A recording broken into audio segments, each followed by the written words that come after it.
the first Conservative... Oh, this is the wrong thing.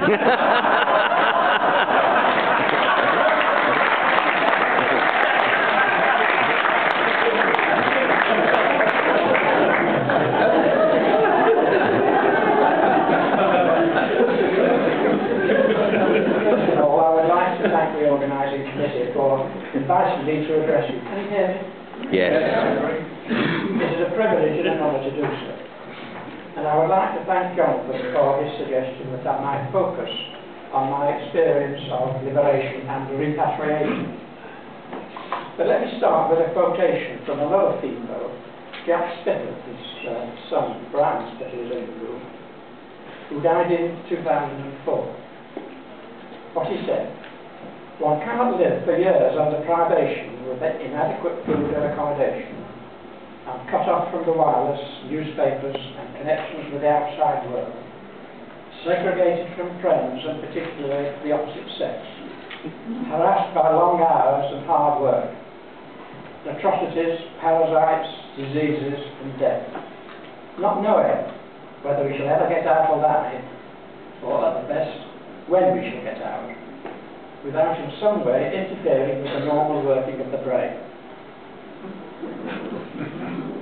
So forgive me.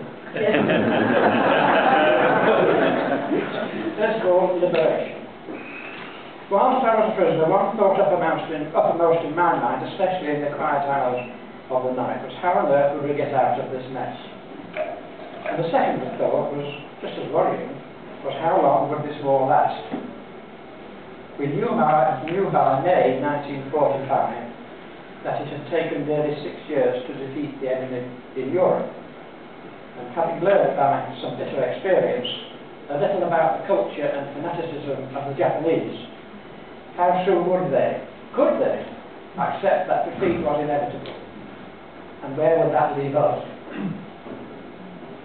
In early August 1945, I was in a camp about 6 miles north of Yuma in Thailand, a town about 380 miles north-northeast of Bangkok, almost on the border between Thailand and what was then Indochina. I had arrived there in May after spending 2 months in the go-downs on the banks of the river in Bangkok. The camp at Yuma had been going for some time and held about 2,000 prisoners. And our tasks were to dig defence works and to build an airstrip. The surrounding area was bristling with Japanese troops, reputedly some 2 or 3 divisions. We learned later that the Japanese intended to make a stand in this area in the event of an invasion of Malaya or Thailand by Allied troops. We also learned later that the invasion was planned for September. However, none of this was known to us at the time, and I was quite relieved to be in a well-run camp, away from the threat of constant bombing by our own forces, to which we had been subjected in Bangkok and along the railway. For most of June and into July, I was working on the airstrip. The work was not unduly arduous, and the Japanese supervisors were reasonable. There was no speedo or sense of urgency, as had been the case on the Thai-Burma Railway in 1943. In the camp itself, the Korean guards were disposed to be friendly. Of course, we wouldn't be that time, although they did not receive much encouragement from us. Food, of course, was lacking, but rice was reasonably plentiful, and we were able to purchase additional food. Looking back, it was probably the best period in my captivity. There was a general feeling of optimism amongst the prisoners, which grew the more the Japanese became depressed. But in July, work on the airstrip stopped abruptly. A few days later, we were ordered to start digging trenches across the airstrip, 10 feet wide and 6 feet deep. Significantly, the work was supervised by the Korean guards of the camp administration, which was unprecedented. Again, although at the time we did not know it, the Japanese High Command was believed to have ordered the elimination of the prisoners of war in the event of an invasion of Malaya or Thailand. And And there was still possibly still some controversy about the truth of that. On the 13th of August, 3 of the Korean guards deserted, and there was great confusion amongst the Japanese. The rumours of big Allied successes in Burma and the Pacific became more and more persistent. One rumour was of a new and powerful weapon which had been used on Japan and had caused black rain to fall and immense casualties. The 15th of August was traditionally the official birthday of the Emperor. Previously on this day we had been given a rest from working parties, so we were not unduly surprised that the same thing happened again. But there were no working parties on the 16th either. The camp seethed with excitement. We were told by the British Camp Administration that the war was believed to be over, and as there was a big Red Cross issue and sports were allowed all day, we began to believe it too. However, we were warned to remain calm and disciplined. It was not known how the Japanese locally, the 3 divisions, whatever it was, would react, for we were in a very vulnerable position. And at the back of our minds were the trenches drug across the airstrip. To our dismay, working parties resumed on the 17th and the 18th. I was working in a Japanese camp close by, and there all was not well. There was obvious confusion in the camp. Records and papers were being destroyed, and it seemed that a major crisis had arisen. On the evening Tenko, on the 18th of August, Major Chita, who was the Japanese officer in charge of prisoners of war in the area, announced to a full parade of prisoners that the war was over and that we were free men. It seemed like a miracle.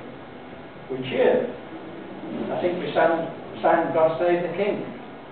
We may even have sung Land of Hope and Glory, or maybe Rule Britannia. I can't really remember. But we went back to our huts very elated. But we had not yet been liberated, still less repatriated. 2 days after the announcement of our freedoms, a British plane circled the camp and dropped leaflets telling us to maintain discipline and promising to get us out as quickly as possible. On the 25th, a group of officers led by Colonel Toosey arrived. He had found out in Bangkok that the majority of the survivors of his regiment were in the U-Boat camp.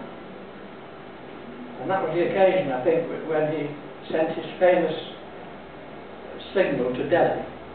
He had a look at us and then he sent this signal and said, "Please send 10,000 French letters as soon as possible." We must have looked a lot better than we felt.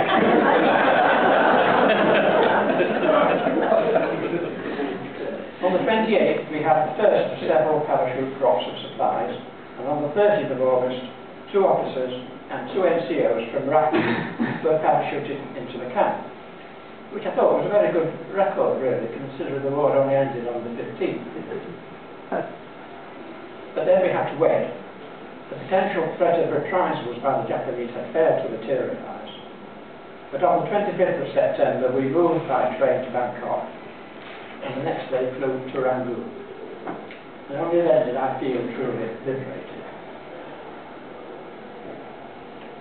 We came home on the SS Orbiter, and the journey home is now a bit of a blur. I know we called at Colombo and Suez, where we went ashore for a short while. We cruised through the Mediterranean, stopped briefly at Gibraltar, and collected mail. And we eventually arrived at Liverpool one afternoon towards the end of November. It had been the 9th of November, when we were what Meg told us earlier today.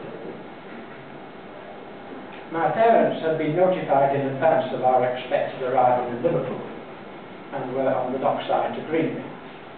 But they were not allowed on board, nor were we allowed to disembark. Whilst I could see them, they couldn't spot me. So they went home frustrated and disappointed. I thought rather an anticlimax to our repatriation. The next day we were given travel warrants and sent home on indefinite leave. I cannot now recall being any sort of medical examination at the time, nor for that matter would I have wanted one. All I wanted to do was to get home. I don't know what advice had been given by the authorities to the relatives of ex-prisoners of war. All I do know is that something had been said about dietary problems. My mother, bless her, had prepared as good a meal as the ration allowance permitted. But part of it was rice pudding.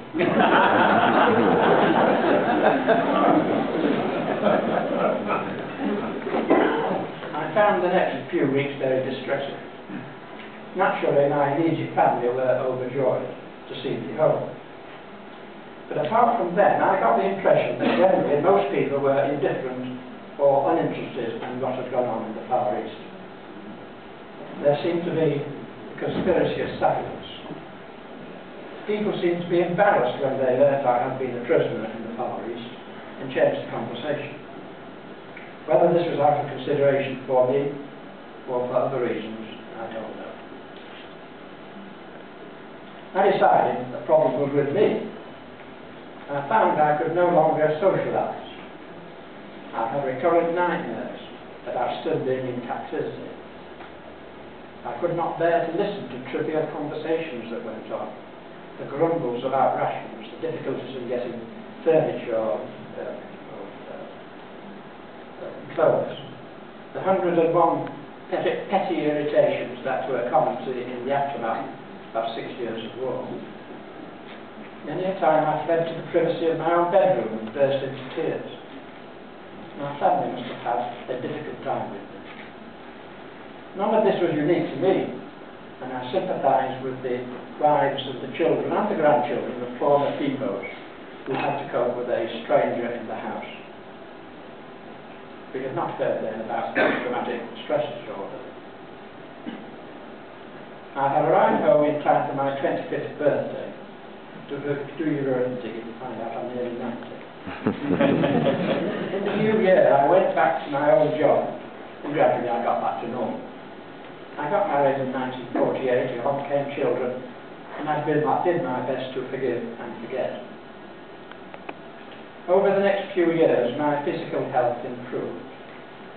In the early 50s, I was invited to attend the hospital in Liverpool, I think it was Septon Park, to be screened by the Liverpool School of Tropical Medicine for possible side effects of dysentery and other tropical diseases.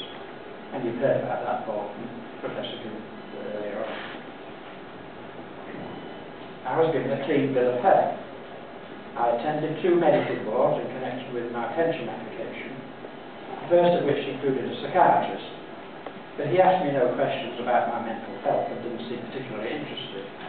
They seemed to be more concerned about my broken nose and the loss of the tip of my left index finger. It was 20 years before I could bring myself to eat rice again, and nearly 40 years before I could talk about my experiences of World War II.